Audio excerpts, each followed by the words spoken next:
ಚಿಕ್ಕಬಳ್ಳಾಪುರ ನಗರದ ವಾಪಸಂದ್ರ ಬಳಿ ಸರಣಿ ಅಪಘಾತ ಸಂಭವಿಸಿದೆ. ಟಿಪ್ಪರ್ ಲಾರಿಯಿಂದ ಭೀಕರ ಅಪಘಾತ ನಡೆದಿದ್ದು, ಮೊದಲು ಹೂವು ಸಾಗಿಸುತ್ತಿದ್ದ ಬೊಲೆರೋ ವಾಹನಕ್ಕೆ ಟಿಪ್ಪರ್ ಡಿಕ್ಕಿ ಹೊಡೆದಿದೆ. ಬಳಿಕ ಅದೇ ಟಿಪ್ಪರ್ ಲಾರಿ ಆಟೋಗೆ ಡಿಕ್ಕಿ ಹೊಡೆದಿದ್ದು, ಅಪಘಾತದಲ್ಲಿ ಬೊಲೆರೋ, ಆಟೋ ಹಾಗೂ ಟಿಪ್ಪರ್ ಲಾರಿ ಸೇರಿ 3 ವಾಹನಗಳು ಕೂಡ ಜಖಂಗೊಂಡಿದೆ.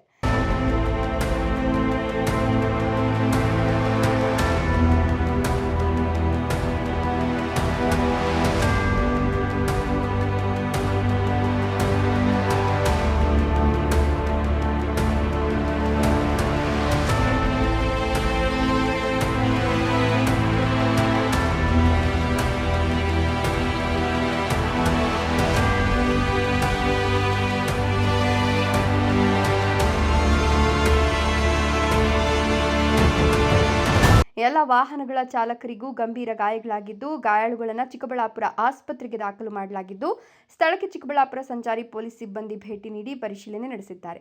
ಇನ್ನು ಅಪಘಾತದಿಂದ ಕೆಲ ಕಾಲ ಸಂಚಾರ ಅಸ್ತವ್ಯಸ್ತವಾಗಿತ್ತು.